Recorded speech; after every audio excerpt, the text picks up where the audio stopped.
Howdy and hello everyone, I'm Critic and you're the viewer, and today we're back at it with the controversial topics. I never really left off of it, but we're back at it again with Emperor being the Emperor of US dive coasters, because I don't really know about the dive coasters in Europe and Asia. But Emperor is in fact the Emperor of US dive coasters, as I've already had a taste of them, and to be honest, yeah, Emperor still kicks these things' butts.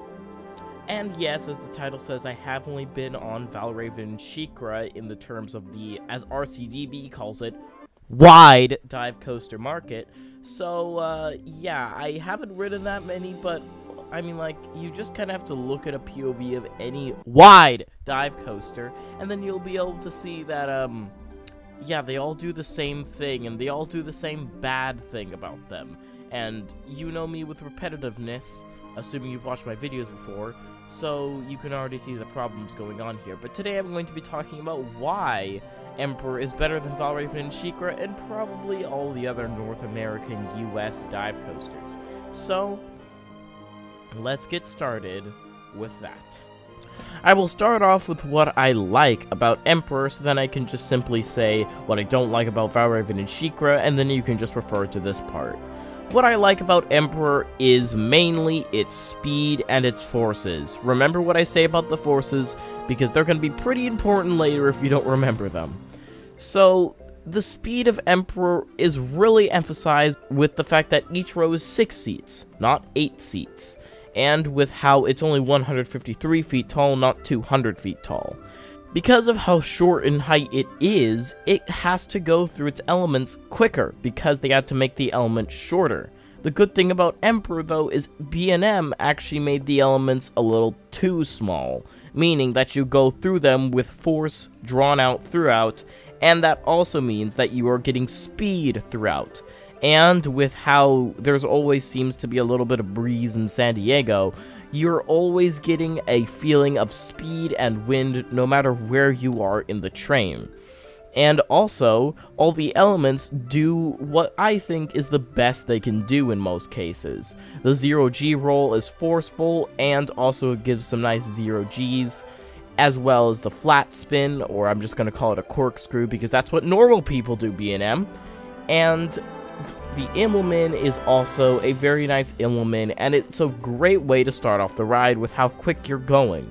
It's also very quick and fast-paced because of, as I mentioned before, how all of the elements are a lot smaller, and because of the 6-car trains, which do cause the train to be lighter, meaning it has less friction going through the entire layout. Even though this ride is short, I'm not that picky when it comes to short rides. In fact, sometimes I value short rides more than longer rides. I used to really like Railblazer compared to Twisted Colossus. That was because I felt like Railblazer provided just a really good punch with the small amount of time it had. Meanwhile, Twisted Colossus had that very long green lift hill in the middle that kind of killed the pacing of the ride. Now, yes, I did get some rides on Twisted Colossus that were absolutely phenomenal that changed that, but the fact that I did in fact think that shows how much I can value and love a short ride. So, the fact that Emperor's a short ride, if it didn't do anything, I would hate it. But because it does so much with so little, it makes me want to go on it again. And now time for the forces part. I'm bringing this last so that way you all don't go and typing in the comments, because for some reason half of you probably won't remember this.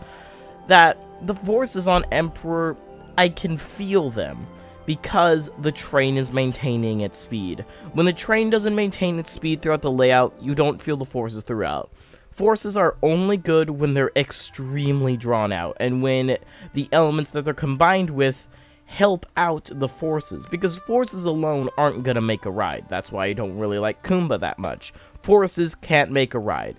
They have to be paired with something else really good, and Emperor is paired with the speed and pacing, and this really helps out the forces in how they feel, meaning that Emperor gives some really good forces, and they're actually good instead of simply just being there and not really serving much of a purpose. Anyway, it's now time to talk about Valravn and SheiKra, and why I like Emperor more than those two. Now I'm going to start with SheiKra first, not just because it was the first one of these two I rode, but also because this is a season called the Florida Adventure, so I kind of have to have something Florida themed in it. Now I'm going to start off by saying one thing SheiKra has over Emperor, and that is how it looks. SheiKra is beautiful. Emperor looks like it's on a flat pot of dirt. Now, yeah, I do know that SeaWorld kind of got screwed over by the pandemic, but come on, you can't tell me that they couldn't have possibly planned theming before the pandemic happened. Like, come on. You really just didn't want to put anything below your dive coaster? Like, look at Emperor and then look at Manta in the same park. Manta's beautiful, lush, and tropical. Emperor looks like it's in a barren wasteland, and yes, I do know the Antarctic is kind of a barren wasteland itself, but you could have at least put like some nice white rocks below it to make it look like snow, and then maybe some icebergs to make it look like it's actually in an icy place. Like, look at the Antarctica area in SeaWorld Orlando. That is what they should have done with Emperor, but unfortunately, they didn't. And don't even get me started on the freaking transfer station! What is that?! But the looks aside, SheiKra itself just kind of is there. Like, SheiKra, I really was not too eager to ride, purely because, I mean, like, there's so many other better rides in the park. Like, Cheetah Hunt, Gwazi, everything. Like, so much stuff is better than SheiKra in this park. Even Montu to an extent, which I do have some thoughts about Montu that I'm going to say in a later video, but SheiKra, it's just, it doesn't do anything. Once you get to the top of the lift hill and you do a nice little spiral around, it's missing that beautiful view Emperor has. I know that doesn't really count because, you know, Emperor is in San Diego, one of the most beautiful cities in the US, and SheiKra is in what is basically a flat swamp, but this is still something that I just simply like more about Emperor. And then the drop is the main thing that disappointed me with SheiKra. With Emperor, that drop, that is an amazing drop. In the back and front rows. In the front row, you get to see yourself hanging over and then drop. In the back row, you get to feel yourself get pulled over. And just so you know, on my one ride on SheiKra, I was in the back left row. Yes, the back left. One of the two seats that people say is the best seat in SheiKra.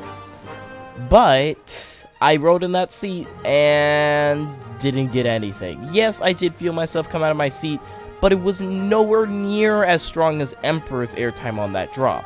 And once again, I feel like it's just purely a product of everything is drawn out on Valravn and SheiKra.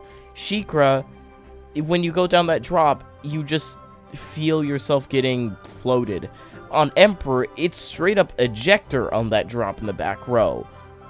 And then after that, the forces, they just don't do anything after that. Again, as I said before, the forces, they have to be helped by another element. Unfortunately, by the time you get to the point where the element can help with the forces are already gone. Like, the implement, for example. That element, if it was smaller, would be amazing with the forces.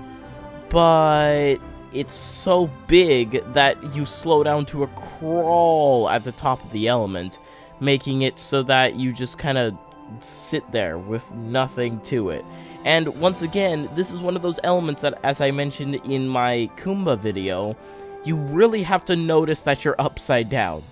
I want to be able to notice that I'm upside down without actually have to look down and be like, oh, I'm upside down. Even rides like Electric Eel and Tigress have that, which are Skyrocket 2s, which people hate on a lot because they're comfort collars. But those rides, you can tell you're upside down because of the hang time. Full Throttle, upside down because of the hang time. Twisted Colossus, and Iron Gwazi, and Steel Vengeance. You can tell you're upside down on those rides because you can feel yourself being pulled downwards. On SheiKra, you got nothing. You just feel like you're continuing to move forward, just weirdly inverted. And then after you meander around a little bit, you then go into the mid-course, which stops you very abruptly, and as I mentioned before with Twisted Colossus and Railblazer, it just kills the flow that the ride already has. Granted, the ride didn't already have that much flow in the first place, but it just kills what was left of it and brings you to a crawl. and then you drop into this cool little tube thing, and then you go out into what, in my opinion, is the most picturesque part of the ride, which is the part where you splash into a pool of water and soak everyone walking near the ride on the pathways, which I think is just funny, because there is someone, at least 5 people in the history of this ride, have been walking along there, didn't realize the ride did that, and then got absolutely soaked. And that's just funny. And then after you meander around a little bit more, you then go into the brake run. As I described it there, you can kind of tell why I was disappointed. After the first drop and the first inversion, the ride just basically does some stuff to get you to the splashdown and then the brake run. I feel like they just had 2 goals with this. Make it 200 feet tall, make it do 1 inversion, and make it have a splashdown. And they just had to do all those things, but still actually have a ride with it. But the problem is, they didn't really do much with that ride that was left of it. They could have done so much with SheiKra, as I've seen with, as I said before, Emperor. Yes, I know SheiKra came a really long time before, but look at any other B&M creation at this time, and you'll know that B&M could have done so much more with SheiKra, but they didn't. And now, time for Valravn.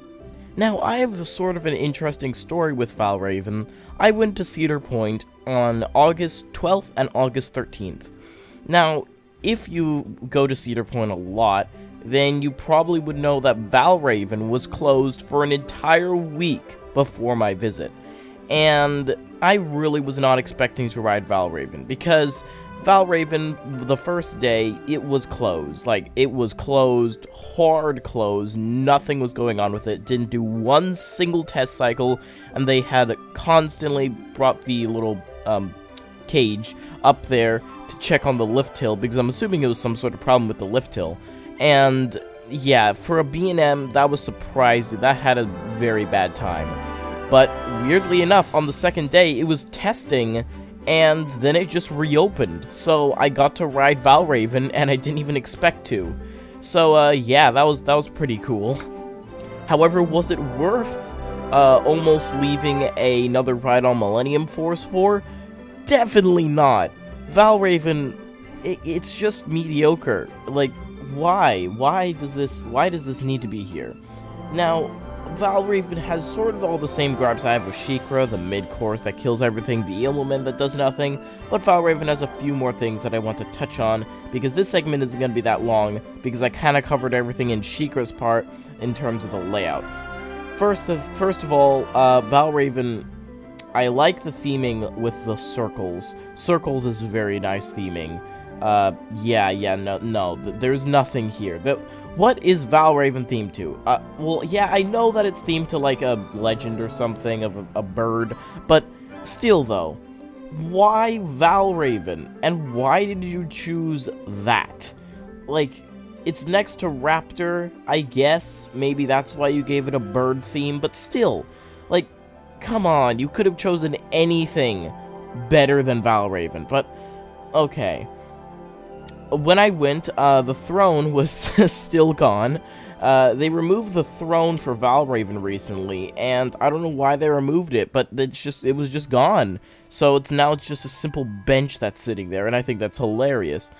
The queue line for Valravn is just as unthemed as any other queue line in the main part of Cedar Point, because I say that because Maverick's line is actually surprisingly well themed. And then, once you get into the station, it has a nice, scale pattern on the outside of it, and then it's just the normal B&M dive coaster station. Well, B&M floorless dive coaster station. And then you get out into the ride, and the ride, it's basically just the same thing as SheiKra. It has the same underwhelming drop, but this time with vest restraints, and I understand why people say vest restraints kill airtime. On Emperor, it doesn't kill the airtime because the airtime is so strong in the drop. On Valravn, the drop does not give that strong of airtime, meaning that, you know, the vest restraints, they just completely kill all the airtime you could have been getting. And they clamp down on you at the bottom of the drop, which makes it even worse. And then, once again, low forces throughout the entire ride because they aren't helped by anything. And then, the mid-course. Unlike SheiKra, Valravn just goes straight into the mid-course. SheiKra at least does some weird pondering with a few turns. Valravn just gets on with it, because we all know it's coming. It's not like they have anything else planned for this section of the ride. And then once you drop off the mid-course, then you go into finally some more inversions, unlike SheiKra. Not like these inversions are any better. I'm like, the best moment on Valravn, which I can actually say was pretty fun, was that roll. And that roll was actually a pretty fun roll. I forgot its name. I'll put it up here. Or, I won't. I probably won't anyway. And that roll was surprisingly fun. But after that, there's an airtime hill that gives no airtime. And then you go into the brake run. And that was Valravn. Again, Valravn has so little to talk about. And it's so similar to SheiKra, which I've already talked about, that I actually don't have anything to say about Valravn. Like, it's a dive coaster, it's underwhelming, and it doesn't really do anything. I probably couldn't be bothered to ride it again if I go back to Cedar Point, which I almost certainly will, because Millennium Force is like right there, and why would I ride Valravn when I can ride Millie? So yeah, that's going to be it for the Valravn section. A lot shorter than the SheiKra section, but again, for the reasons I just said. Anyway, now on to my final thoughts. Now, for all you people who are saying, oh, you only rode 2 wide dive coasters, why are you saying Emperor is the king of them now, or the emperor of them now? Well, that's because it's the same thing with Valravn. I've ridden one, and all the others are the same. Even Yukon Striker to some extent. Yukon Striker does look like it would be a fun ride, but other than that, that's it. And also, yes, I know Yukon Striker is in Canada. I just forgot to say North America this entire video. Sorry about that, Canadians. But yeah, they're all the same. Griffin is the same as SheiKra. Valravn is the same as Griffin. Yukon is extremely similar to all the others. It's like, what do you expect me to say after I ride Griffin in probably a year, and then Yukon Striker in a good amount of years? Like, come on. They're all the same when you really boil it down, which is why I like Emperor. Emperor does something different than all the other dive coasters, which is why I like it so much. It's original, and it's good with its originality, because sometimes a ride being original isn't the best thing. But anyway, that will be it for this video. This was yet another controversial video. I know, I just really cannot stop with these things.